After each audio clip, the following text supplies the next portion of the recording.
For decades, Britain's house prices have risen steadily, but with rising interest rates and changing demand, that now seems set to change. Britain's property boom is a national exercise in self-deception, our economy's biggest lie. Real wages have hardly risen for more than 20 years, and the pensions of today's workers are mostly paper-thin, but the dizzying rise of the property market has offered a substitute for economic growth. It was a substitute people accepted because it seemed permanent. The expensive house that sucked up a lifetime's wages became the savings account, the pension, the inheritance. That wealth is now beginning to dissolve.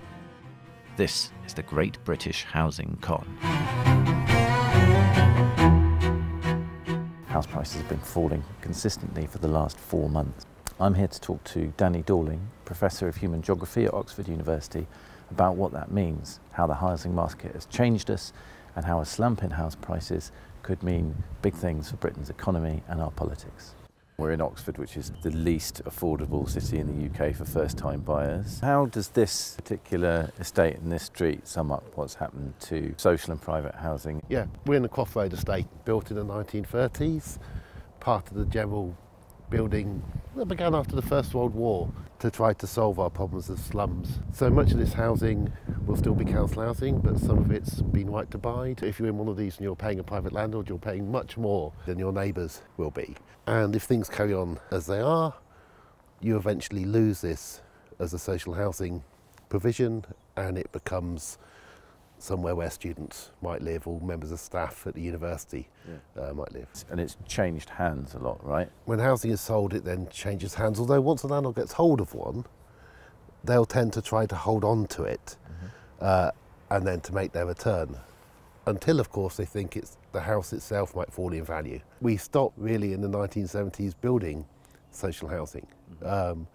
People came from all across Europe to see what we were doing. We were the most successful country in Europe as far as housing was concerned.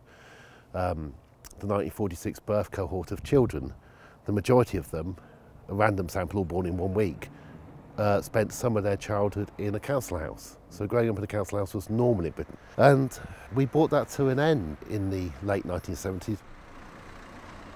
So we've just moved further and further towards the private market, and an increasing number of council houses have been sold on to private landlords, and an increasing number of owner-occupied houses have been sold to private landlords. So now we have this enormous private rented sector. Having a decent social sector puts a lid on rent. You know, why would you pay a landlord a huge amount of money if you can get a house from a social landlord? But if you make the social sector smaller and smaller and smaller, then the private market begins to dominate. And when we get to a moment like this, where it looks as if, you know, house prices have been declining for the last 4 months, up to December, does that mean that the market becomes more volatile as well, because you've got a lot of people who don't live in the house, so they need to own it, they can sell it on rapidly? The clever money thinks if we get out before the fall, we'll do okay. And of course some private landlords have mortgaged themselves to the hilt because they get another mortgage and another mortgage so they can buy more property, so that in future they think they can get richer and richer and richer. But that doesn't work when the prices and the value of the property begins to come down. When these houses were first built, they would have been worth, what, a few multiples of the person's yearly earnings? They were worth a few, but of course they were all rented, you couldn't buy them. Now, the price around here is about 380,000, just below the Oxford average, which is a price of 16 or 17 times average earnings in this city.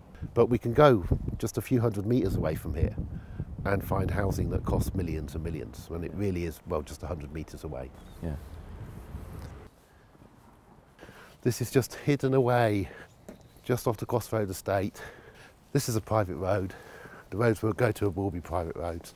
So in an area like this, 100 metres up the road from where we just were, and a lot of these houses have sold for upwards of 1.5 million. 1.5, possibly 2, yeah. Big one, 3, yeah. Yes. And that, that's something that appears to have benefited the people who live here a great deal. So they, having the most expensive properties, will have made the most money from them. Yeah.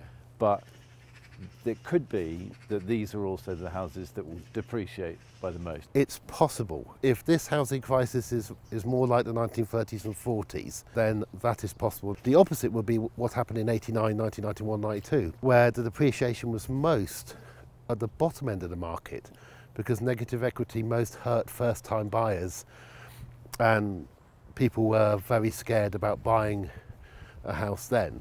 So, and that's what we're used to. We're used to the houses at the top holding their value, houses at the bottom slipping. In Britain, we had an extremely rigid class system that was enforced by all kinds of social observances and processes that then loosened after the Second World War. Yeah.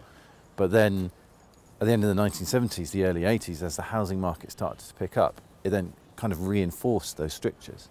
Because the prices went up most at the top. I mean, if you go back to the 1930s, the reason you would need a house like this is that the most common job for women, certainly in the 1920s, was to be a servant. So you needed space for your servants. And that's why we have these very large houses, because it's not just you and your family, it's your entourage. That servant class absolutely disappeared. Very few people had servants in the 40s, hardly any in the 1960s. And so often the big houses were subdivided. But as the wealth inequalities grew again, people were able to actually afford or buy and preserve these very large houses. I'd love to know what they do with all the space. Some will have servants again. So partly because out of politeness we've covered it up, we don't recognise how much we've returned to the 20s and 30s in terms of social divisions.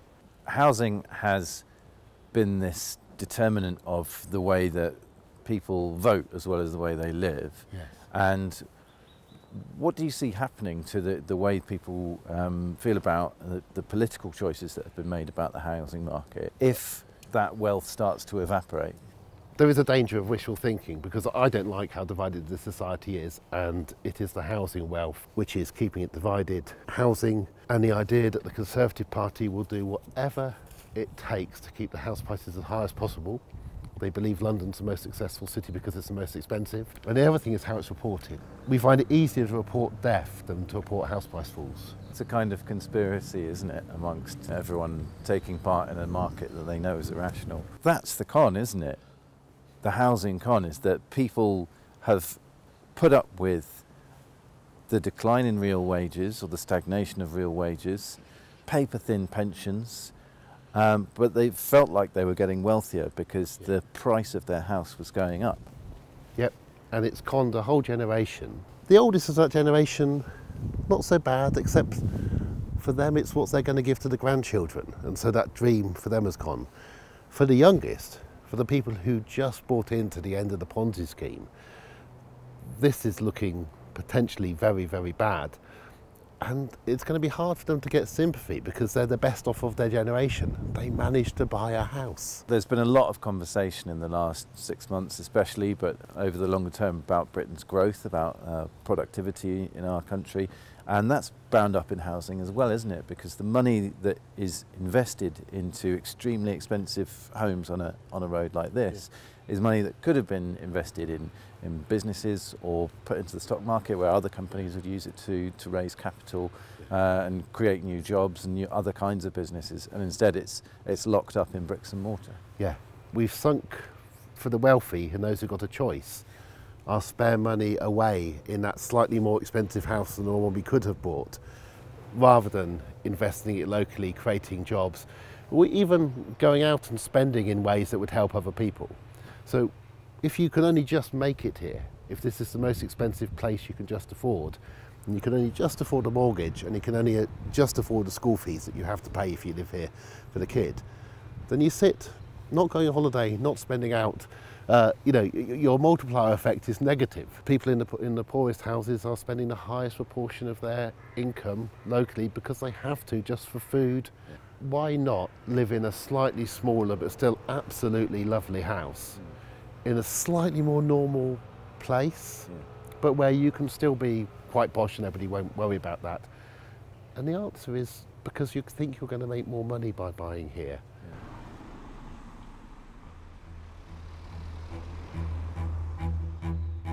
The end of the British housing bubble may, if there is political will, be made into an opportunity to return sanity to house prices and rents, to end the speculation that has served as a proxy for real economic growth and the deep inequality that this has created between people who own property and people who don't. Attempts to prolong the fiction will only make it worse. If you'd like to read our full investigation into the UK housing market, buy this week's New Statesman. And for more of our videos, please subscribe to the New Statesman YouTube channel.